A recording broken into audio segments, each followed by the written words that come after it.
인류의 역사에는 매우 중요한 역사적인 의미를 담고 있는 소위 역사적인 문서들이 있습니다. 우리나라에도 참으로 중요한 역사적인 문서가 있습니다.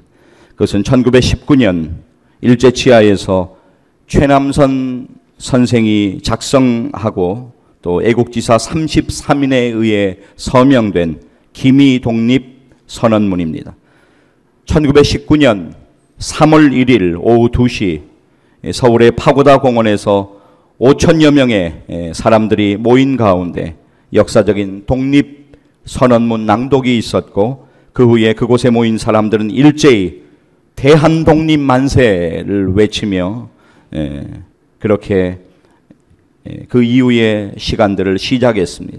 같은 시간 태화관에서도 독립선언서에 서명한 민족 대표 33인 중에 29명이 참석한 가운데 독립선언문을 낭독하고 대한독립만세를 불렀습니다. 자, 만세를 부른 후에 이들은 대한문까지 시위행진을 시작으로 해서 전국 각지로 만세운동이 확대되어서 몇 달에 걸쳐서 한반도 전역을 뒤흔든 만세운동은 한국 근현대사의 흐름을 일거에 바꾼 역사적인 사건이었습니다. 역사의 증언에 의하면 전국 곳곳에서 약 1,500회 이상 만세운동이 일어났으며 간도와 연해주 등지로 확산되어서 당시 우리나라를 강압적으로 통치하고 있던 일본과 전 세계를 또 놀라게 한 거국적인 민족 독립운동이 바로 3.1 운동입니다. 이 시간은 신은숙 집사님 나오셔서 기미 독립 선언문의 일부를 낭독해 드리겠습니다.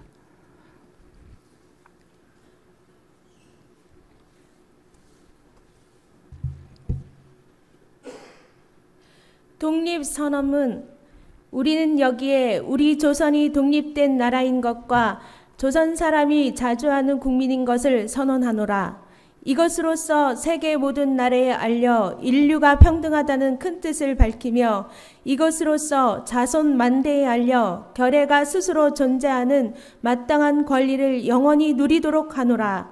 처음부터 이 결의가 원해서 된 일이 아닌 두 나라의 합병의 결과는 마침내 억압으로 이뤄진 당장의 편안함과 차별에서 오는 고르지 못함과 거짓된 통계 숫자 때문에 이해가 서로 엇갈린 두 민족 사이에 화합할 수 없는 원한의 도랑이 날로 갈수록 깊이 패이는 지금까지의 사정을 한번 살펴보라. 용감하게 옛 잘못을 고쳐잡고 참된 이해와 동정에 바탕한 우호적인 새 시대를 마련하는 것이 서로 화를 멀리하고 복을 불러들이는 가까운 길인 것을 밝혀 알아야 할 것이 아니냐.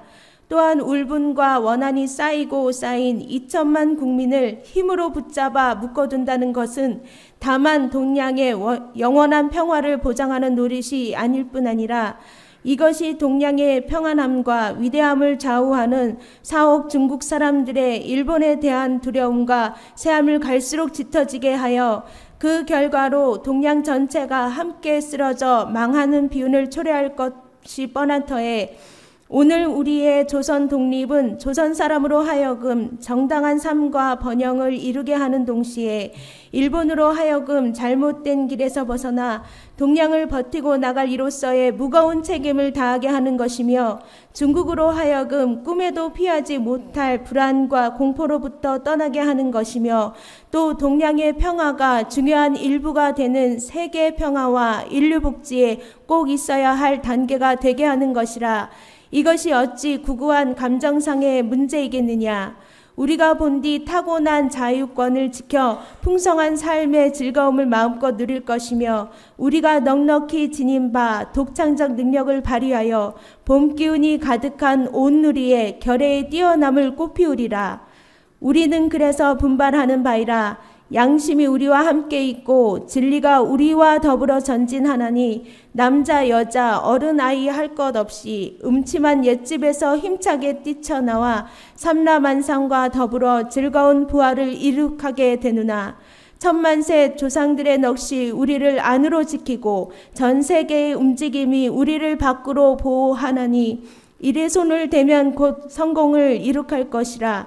다만 저 앞에 빛을 따라 전진할 따름이로다. 공약 3장 하나. 오늘 우리들의 이 거사는 정의, 인도, 생존, 번영을 찾는 결의 요구이니 오직 자유의 정신을 발휘할 것이고 결코 배타적 감정으로 치닫지 말라. 하나, 마지막 순간에 다다를 때까지 민족의 올바른 의사를 시원스럽게 발표하라. 하나, 모든 행동은 먼저 질서를 존중하여 우리들의 주장과 태도가 어디까지나 공명정당하게 하라. 나라를 세운 지 4252년 되는 해 3월 초하루 조선민족대표 33인. 네, 신웅 집사님 감사합니다. 역사의 생생한 증언, 일본 총독부의 공식적인 발표에 의하면 1919년 3월 1일부터 4월 30일까지 우리나라 전역에서 벌어진 3.1운동은 집회 인원 숫자가 106만 명이고 그중 사망자가 7,509명, 구속자가 4만 7천 명이었다고 기록합니다. 자, 여러분, 일본 총독부의 공식적인 기록이 이 정도면 실제로 3.1운동에 참가한 사람들은 200만 명이 훨씬 넘었을 것이고 수많은 무명의 사람들이 희생되었을 것으로 우리는 분명하게 추정해 볼 수 있습니다. 일제강점 뒤 최고의 민족운동이었던 3.1운동의 결과는 실로 대단한 것이었습니다. 이로 인하여서 대한민국 임시정부가 수립되었고 국외에서 본격적인 무장투쟁을 전개하기 시작했고 국내에서 민족운동이 본격적으로 시작되었습니다. 일본의 통치 방식이 이로 인하여 바뀌었어요. 무단 통치에서 문화 통치로 바뀌게 됩니다. 사랑하는 여러분, 오늘 우리는 3.1절 기념예배로 하나님께 예배드리고 있습니다. 올해 우리는 3.1절 기념 제99주년을 맞이했습니다. 지금으로부터 99년 전 우리의 선조는 하나로 단결하여 절망적인 민족의 위기를 극복해 나가는 3.1운동을 펼쳤습니다. 여러분, 역사를 잊은 민족에게 미래는 없다라고 하는 말이 있습니다. 우리 민족의 지나간 역사를 기억하는 것은 참으로 중요한 일입니다. 그리고 우리가 숨쉬고 살고 있는 이 땅, 이 소중한 우리나라 대한민국을 사랑하는 마음을 우리는 반드시 가져야 합니다. 나라를 사랑하는 마음, 애국심을 우리들이 반드시 가져야 될 중요한 마음인 것을 기억할 필요가 있습니다. 나라가 존재하지 않으면 우리도 결코 존재할 수 없다는 것을, 나라가 평안하지 않으면 우리도 결코 평안할 수 없다는 것을 절대로 잊지 마시기를 바랍니다. 일제강점기 주권은 찬탈되고 사회는 점점 어둠의 소용돌이 속으로 빠져들어갔습니다. 그때 하나님은 주의 종들을 사용하셔서 신음하는 백성들에게 소망의 복음을 외치게 하셨어요. 소망의 복음을 듣는 사람들의 마음 가운데 복음의 씨앗이 심겨지고 저들의 가슴을 소망의 복음이 채워가기 시작했습니다. 그 소망의 복음은 한 작은 소녀의 가슴에도 심겨져서 자라고 있었습니다. 3.1 만세 운동의 주역인 유관순은 예수님을 잘 믿는 믿음의 소녀였습니다. 유관순은 어려서부터 천안 매봉교회에서 신실한 믿음의 삶을 살았습니다. 공주 영명학교에서 공부하던 시절 함께 시간을 보냈던 선교사 앨리스 샤프는 그녀를 독실한 믿음의 소녀로 회고하고 있습니다.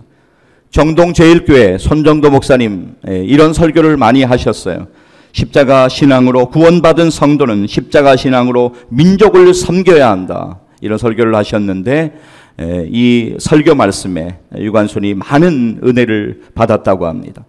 유관순 그녀가 후일에 기꺼이 자신의 생명을 민족을 위하여 드릴 수 있었던 것은 바로 주님의 십자가의 희생을 기억했기 때문이었습니다.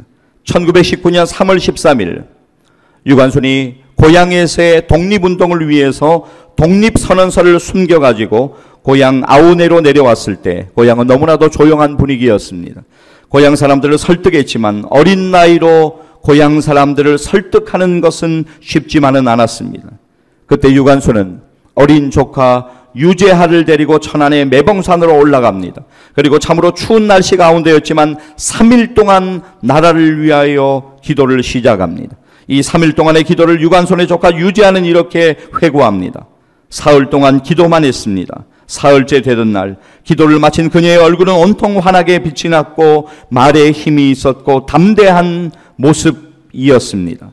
자, 3일 동안 기도하고 산을 내려온 유관순의 말에 고향 사람들은 이상하리만큼 소녀의 말에 귀를 기울이고 경청하기 시작했습니다. 이렇게 해서 음력 3월 1일 저 유명한 아우네 장터에 독립만세 운동이 일어납니다.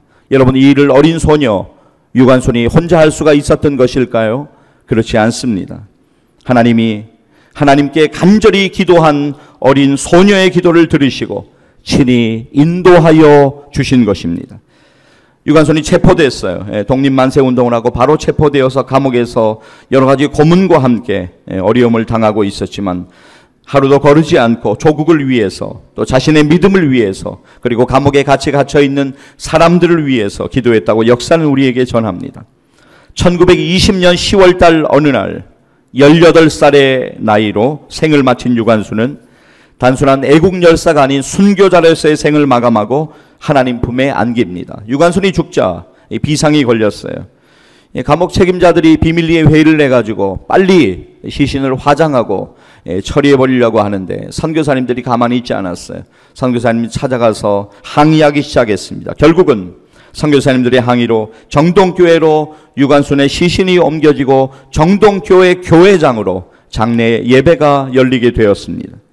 이화학교 교장이었던 프라이 교장이 유관순이 평소에 아끼던 성경을 유관순의 가슴에 얹어주었고 유관순의 친구들은 유관순과 작별하며 유관순의 양손에 꽃을 쥐어주었다고 장례식의 풍경을 역사는 전하고 있습니다. 자, 홍창성 목사는 주님과 함께했던 그녀의 일생을 이렇게 정리하고 있습니다. 특별히 홍창성 목사님의 이 글을 읽어드리기 전에 유관순의 장례는 정동교회 김종호 목사님의 인도로 해서 장례배를 드리게 되고 이태원에 있는 공동묘지에 그녀의 시신을 안장하게 되었다고 합니다. 자, 이제 홍창성 목사님이 유관순의 일생을 정리한 말을 제가 읽어드리기를 원합니다. 유관순은 교회와 주님을 사랑하다가 그의 생애를 제물로 바쳤다. 유관순은 요람에서 무덤까지 교회를 떠나본 일이 없었다. 유관순은 교회에서 나서 교회에서 자랐고 교회에서 배웠고 교회에서 만세운동을 하다가 죽어 교회의 예배로 마지막 삶을 마감하였다. 아우네 3.1 만세운동 거사 직전에 마지막 유관순의 기도로 알려진 기도 내용이 지금의 유관순 기념 비문에 이렇게 새겨져 있습니다. 하나님이여, 이제 시간이 임박하였습니다. 원수회를 물리쳐 주시고 이 땅에 자유와 독립을 주소서. 내일 거사할 각 대표들에게 더욱 용기와 힘을 주시고 이로 말미암아 이 민족이 행복한 땅이 되게 하소서. 주여 같이 하시고 이 소녀에게 용기와 힘을 주옵소서. 대한독립만세, 대한독립만세. 유관순, 당시에 이 어린 소녀가 어떻게 이러한 용기를 가지고 그러한 희생을 할 수 있었습니까? 그것은 하나님을 향한 유관순의 기도의 응답이었습니다. 나라와 민족을 뜨겁게 사랑했던 한 어린 소녀의 믿음과 기도, 그녀의 기도를 들으신 하나님께서 그녀에게 용기와 능력을 공급하여 주신 것입니다. 나라와 민족을 위해 기도하는 것 너무너무 중요해요. 자, 오늘 우리의 본문으로 들어가실까요? 오늘 본문을 보면 느헤미야가 고향에서 온 한 사람, 자신을 방문한 하나니라고 하는 사람으로부터 이스라엘 민족의 고통과 아픔의 소식, 무너져간 그 환란의 소식을 전해 듣습니다. 오늘 우리의 본문 3절 같이 한번 보실까요? 느헤미야 1장 3절입니다. 같이 읽습니다. 그들이 내게 이르되 사로잡힘을 면하고 남아있는 자들이 그 지방 거기에서 큰 환란을 당하고 능력을 받으며 예루살렘 성은 허물어지고 성문들은 불탔다 하는지라. 자, 동족들의 안타까운 소식을 전해 들은 느헤미야가 지금 무엇을 하고 있습니까? 자, 오늘 본문 4절 보겠습니다. 같이 읽겠습니다. 내가 이 말을 듣고 앉아서 울고 수일 동안 슬퍼하며 하늘의 하나님 앞에 금식하며 기도하여, 이어서 5절 말씀도 함께 읽습니다. 이르되 하늘의 하나님 여호와 크고 두려우신 하나님이여 주를 사랑하고 주의 계명을 지키는 자에게 언약을 지키시며 긍휼을 베푸시는 주여 간구하나이다. 네, 느헤미야 지금 뭐 하고 있습니까? 하나님 앞에 간절히 기도하고 있어요. 자, 오늘 시간 관계상 제가 다 읽지는 않을 거예요. 그러나 여러분이 성경을 읽어 내려가다가 느헤미야를 만나시게 되면 느헤미야 1장뿐만이 아니라 이어지는 본문을 보세요. 느헤미야는 하나님께 기도했어요. 간절히 기도하는 느헤미야의 기도를 하나님께서 들으십니다. 그리고 그를 붙들어 사용하셔요. 그래서 그의 고향 가운데 무너진 성벽이 재건되게 하시고 놀라운 일들을 그를 통해 이루어 가십니다. 그런데 중요한 것은 뭐냐면 느헤미야 지금 자신의 민족들이 고통받는 것, 하나님 앞에 범죄함 때문이잖아요. 그런데 그것을 자신의 죄인 것처럼 안고 하나님 앞에 회개하며 기도하고 있는 것을 오늘 우리의 본문 이어지는 구절 가운데서 우리는 분명하게 볼 수가 있습니다. 자, 그렇다면 사랑하는 여러분, 저는 오늘 여러분들에게 질문 하나 드리고 싶습니다. 오늘 여러분은 우리나라와 민족의 미래를 위하여, 우리나라의 어려움을 위하여 하나님 앞에 기도하고 계십니까? 오늘이 3월 4일이잖아요. 어제 3월 3일 토요일 북한 외무성 대변인은 공식적으로 이런 발표를 냈습니다. 모든 언론에 공개된 거니까 제가 짧은 인용을 그대로 제가 좀 읽어드릴게요. 제 말이 아니에요. 어제 북한 외무성 대변인이 했던 말이에요. 최근 미국이 핵무기와 미사일을 포기할 의지가 있는지 지켜보겠다느니 하는 등의 나발을 계속 불어대면서 희덥게 놀아대고 있다. 우리는 미국의 그 어떤 선택에도 다 대응해줄 능력과 의지가 만장약되어 있다. 여러분은 북한이 진정으로 핵을 포기하고 평화통일의 길로 그들이 나오리라고 그렇게 생각하고 계십니까? 그런가 하면 5월 폐쇄 방침이 발표된 GM 군산 공장의 문제는 정부가 군산을 산업위기 대응 특별지역 및 고용위기 지역으로 지정을 추진하면서 사실상 GM 공장, 군산 공장의 폐쇄를 기정사실로 하고 있습니다. 우리들이 막연하게 북한과의 평화를 꿈꾸고 있는 기대하는 동안에 정말 중요한 관계들의 틈이 생기고 있는 것은 아닐까요? 또 어느 날 문화라고 하는 이름으로 교묘히 우리 사회에 확산되고 있는 동성애 문제는 위험 수준으로 치닫고 있습니다. 자, 여러분 보세요. 작년에 차별금지법 국회에서 한 당이 추진하려고 하다가 잠시 접어놓았잖아요. 금년에도 계속적으로 이 법을 추진하려고 지금 애쓰고 있습니다. 2월 20일에 한 가지 충격적인 법원의 판결이 있습니다. 군형법상 군대 내 동성추행 혐의로 기소된 전직 장교가 무죄를 선고받는 일이 일어나서 우리에게 충격을 안겨주고 있습니다. 오늘 우리나라의 현실이에요. 사랑하는 여러분, 아직 분별력을 전혀 갖추지 못한 여러분의 자녀들 그리고 여러분의 자녀손들이 오늘 이러한 문화 가운데 내던져서 하루하루를 살아가고 있음을 여러분, 그러한 현실인 것을 여러분은 알고 계십니까? 오늘 우리나라의 문제가 비단 이것뿐만은 아닙니다. 시간 관계상 오늘 다 말씀드리지는 않지만 많은 어려움과 기도의 제목이 우리나라의 가운데 있는 것은 오늘 제가 다 말씀을 드리지 않아도 우리 모두가 분명히 인정하는 바입니다. 나라의 고통과 위기 앞에서 3.1 만세운동 당시에 우리나라의 단지 2%밖에 안 되던 기독교인들은 하나님께 간절히 기도하며 나아갔습니다. 이제는 저와 여러분, 우리들의 차례입니다. 나라와 민족을 위하여 우리 대한민국의 미래의 운명을 하나님께 맡기며 우리는 간절히 기도해야 합니다. 우리 교회들이 깨어나고 그리스도인은 우리가 깨어나서 우리 민족의 반석 되시고 방패 되시는 하나님 앞에 겸손히 엎드려 하나님의 도우심을 구하고 기도할 때 살아계셔서 역사를 운행하시는 하나님께서 우리나라의 또 민족의 앞날에 놀라운 일들을 행하시고 우리나라를 선하신 뜻 가운데 인도하실 것을 믿으시기를 축복합니다.